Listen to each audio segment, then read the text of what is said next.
of peace message after we've had our fill of fireworks and parades and things like that. Also, I do believe strongly in the divine inspiration of the Bible. I just don't know how it all happens necessarily. So this is a very imaginative, speculative approach to how this passage might have been inspired, maybe a slightly loopy one. And I'll introduce the characters here. Ken is taking the place, reading the part of the Apostle Paul. Steve is playing a hard-bitten old Roman soldier who's guarding him by the name of Sergeant Gaius. Don is playing the part of Tertius, the secretary, the amanuensis, who took down Paul's words, and I'm Tychicus, who is supposed to deliver the letter to the Ephesians. And so now we begin. So, how's the letter coming, Paul? Almost done. About ready to wrap it up here with some final exhortations and some prayer requests for me.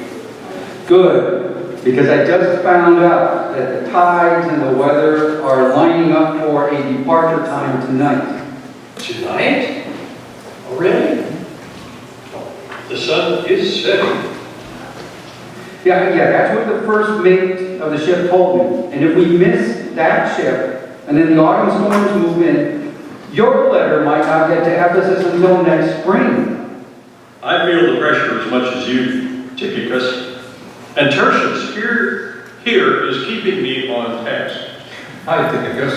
Hi, Tertius. I'm glad to see you're keeping Paul company in this dungeon. That and taking down his letters. It's been a long 2 years here in the low-rent district of Caesarea.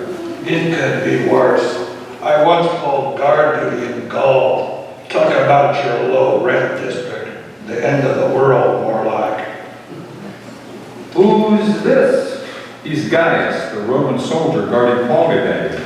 Every few days he's on the rotation. That's Sergeant Gaius, if you don't mind. He's cool.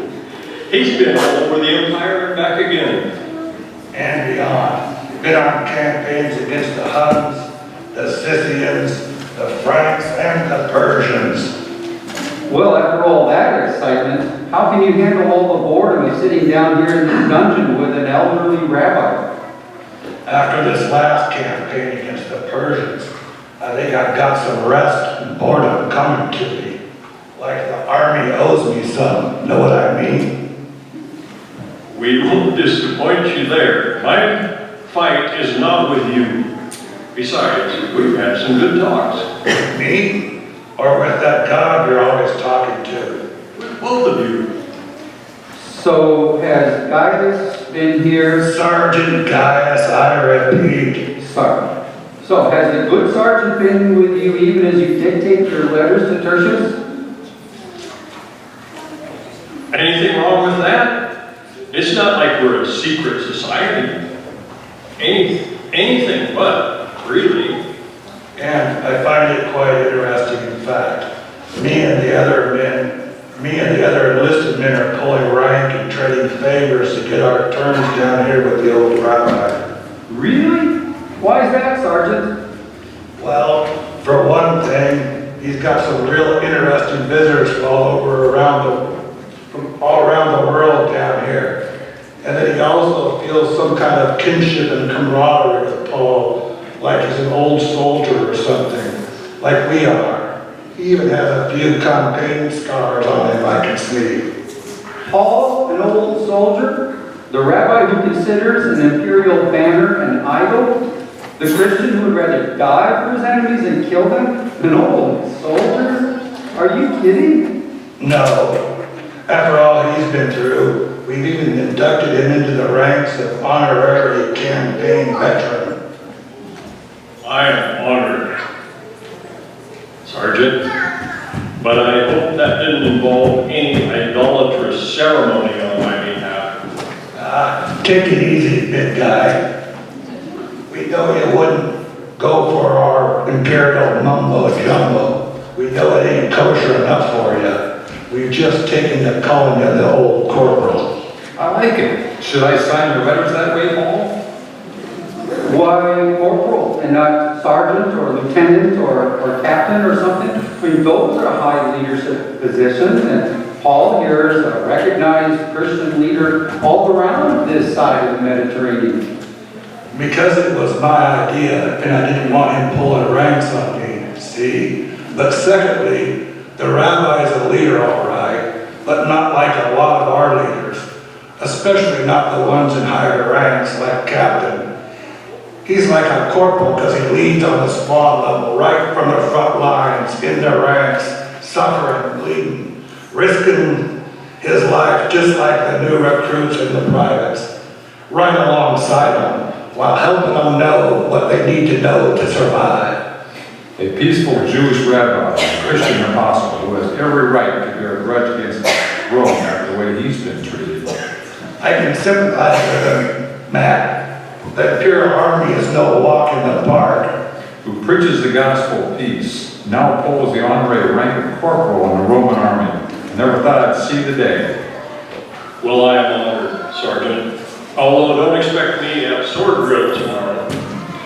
You ain't getting no sword, Rabbi, or I'll lose my head. And I think I'm getting inspiration for the end of this letter to the church in Ephesus. Good. I was starting to worry that we're going to run out of time. Sergeant, please tell us about your armor and your weaponry. Think of it as my first lesson upon induction. After we shave your head, knock you around some, and beat all the compassion, individualism, and independent thinking out of you? Do you mind if I skip that part? Sure. You've earned your stripes already, literally. First thing you gotta know is what you're getting into. If you're afraid of fights and having enemies, go back home. Oh, Paul's got plenty of those. And one in particular, Tertius. Yes, sir, corporal. Write the following, please. Finally, Oh, good. That means the letter's almost done, right? The tide is about to change, remember? right. Be strong in the Lord and in his mighty power. Put on the full armor of God so that you can take your stand against the devil's schemes. The devil? Is that the enemy you were talking about? The one in particular? Yes, the father of lies, the accuser of the brethren. Although Rome has mistreated me badly, not you personally, Sergeant, but Rome. We've got something in common there, Corporal Rabbi. Neither Rome itself nor the emperor is at the source of this. The emperor is just a man like you and me. You won't report that last remark about the emperor just being human, will you, Sergeant? Me? Nah, we all know that, despite what the priests and the politicians say. So, continue writing, Tertius.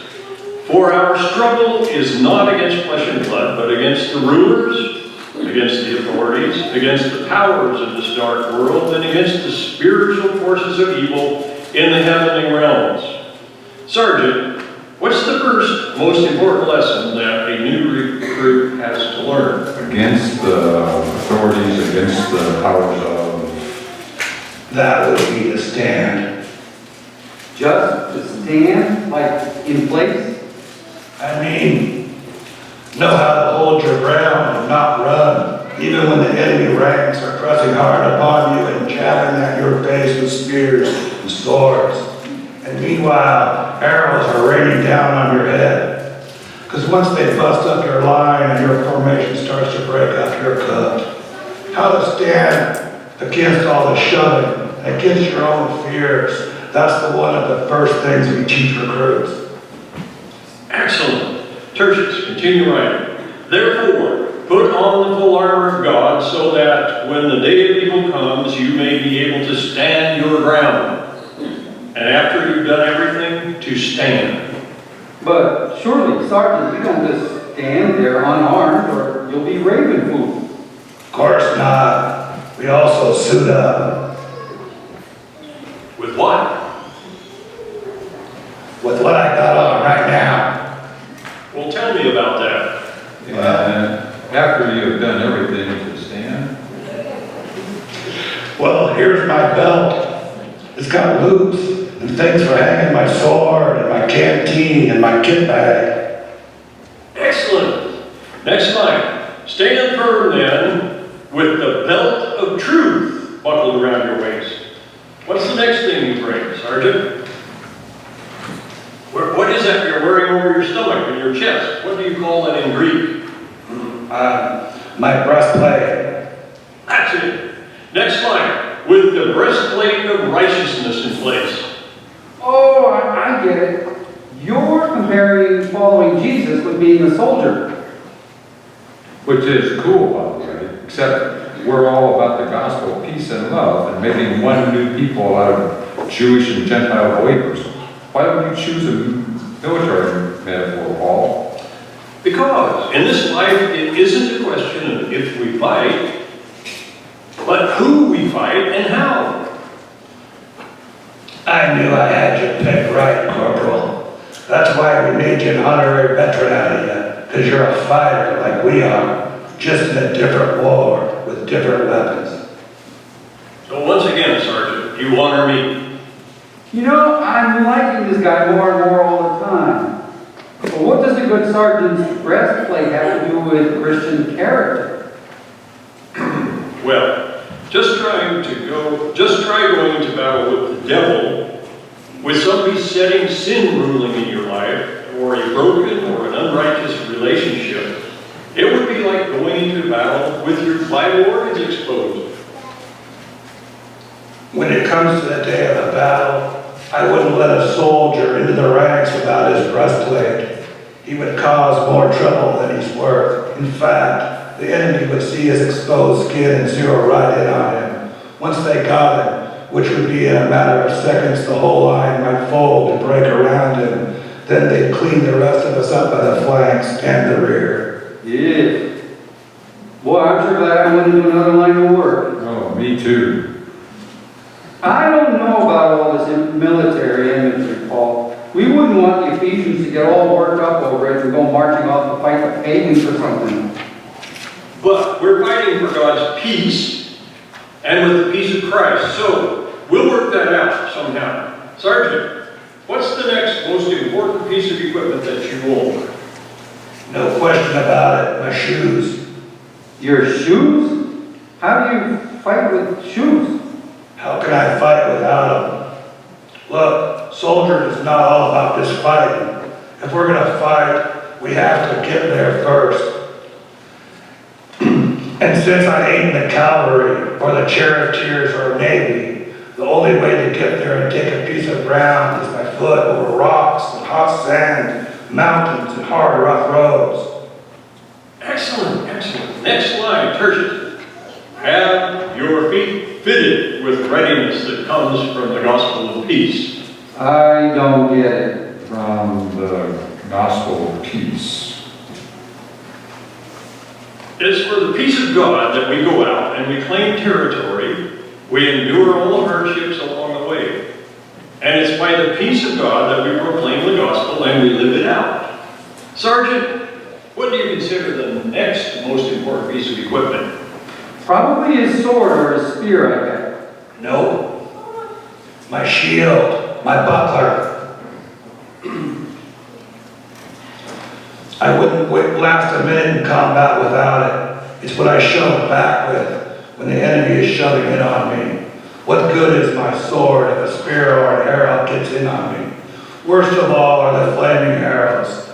They burn out in a few seconds if they land on a shield. But if they get into the ranks, our own panic will bust us up quicker than the enemy can. I've had some close calls with some burning arrows. Your whippings, beatings, and stonings we know about, Paul, but flaming arrows? That's news to me. You're talking about the devil again? Yes. After the way I first persecuted the church, if I had listened to the devil's accusations, I would have panicked and run from my calling. Still, at times when I remember Stephen and how he was stoned to death, and how others were jailed and their careers and their reputations were ruined. With my help and approval, it's like I can feel the heat of the accuser's flaming arrows flying by. The only thing that helps me stand and not run and get cut down is my faith in God's mercy. Precisely because I'm the worst of sinners, Christ has called me and made me what I am, as an example of his mercy to other sinners like myself. I wasn't aware that that history still bothered you so much, Paul. Next line, Tertius.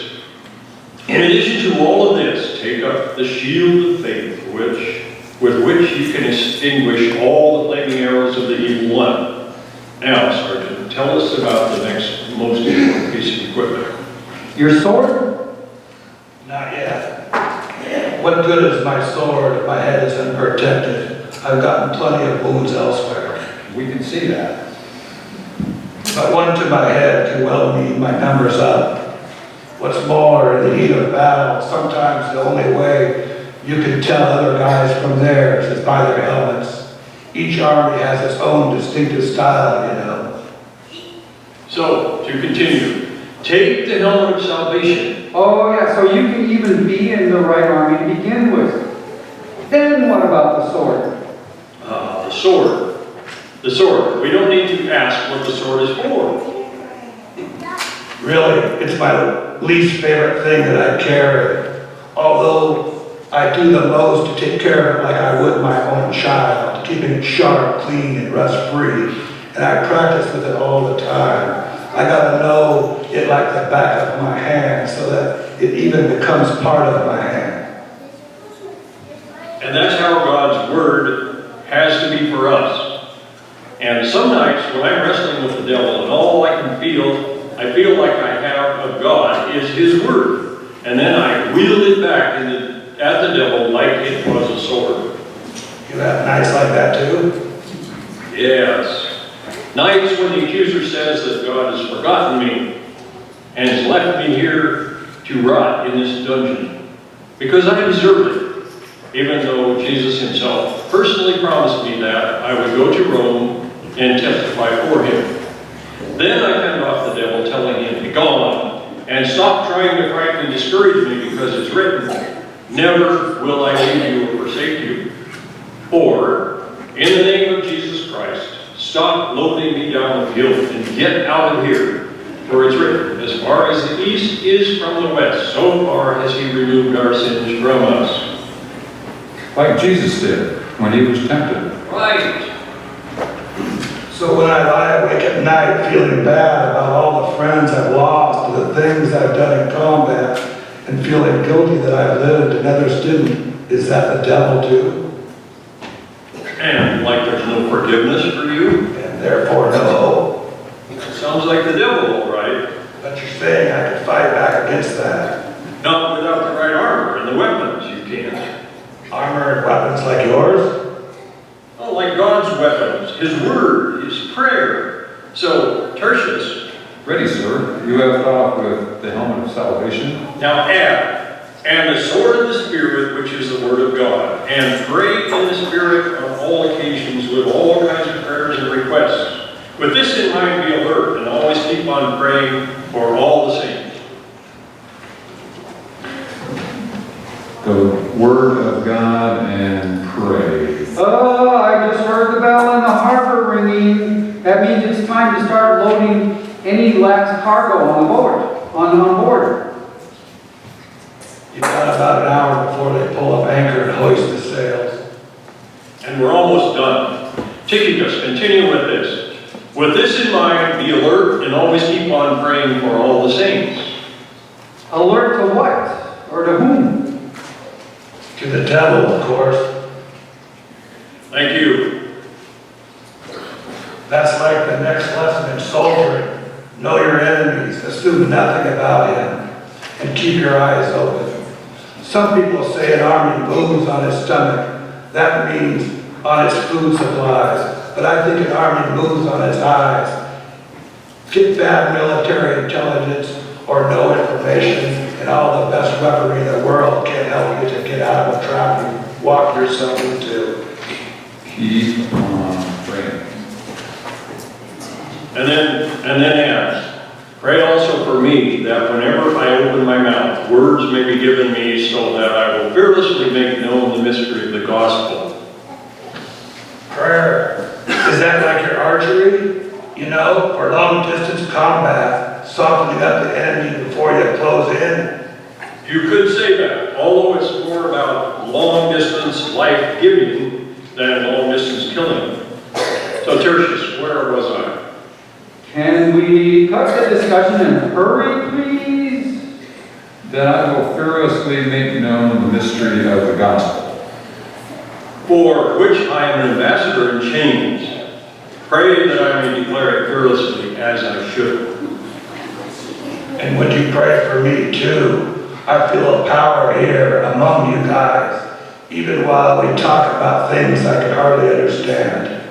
But it's a different kind of power than what I'm used to, you know. The power of thousands of men marching in formation, singing raunchy songs, to blaring of trumpets and the beating of drums with the imperial banners flapping in the breeze.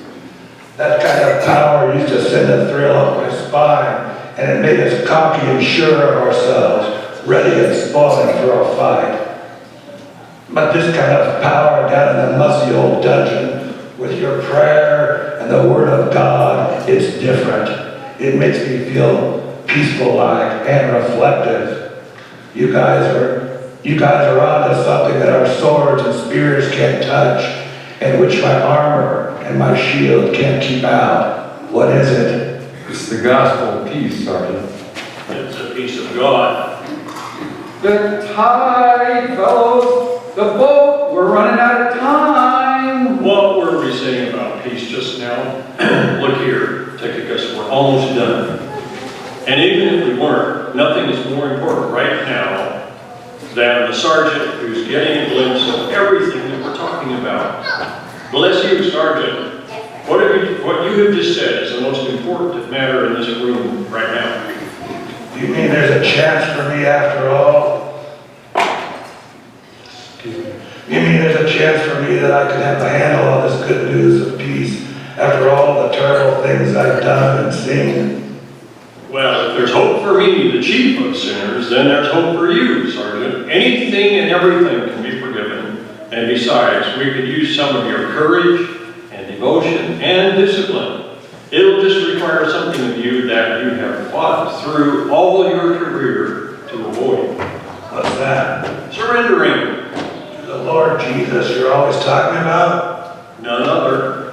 And if I do, Then you win. but then there's another fight begins, doesn't it? True. But you'll have the same armor and the same weapons of God that we do. All right. If I have to walk the letter to Ephesus, then I will. Sergeant, can you excuse me for a moment more while Tychicus, Tertius, and I jot down the last few words of greeting we have left? It'll only take a minute, I assure you. Sure. What's the hurry? In the army, they teach us how to hurry, not to wait. But I'm beginning to glimpse at eternity now, and it's nothing to do with Rome, the so-called eternal city. The end.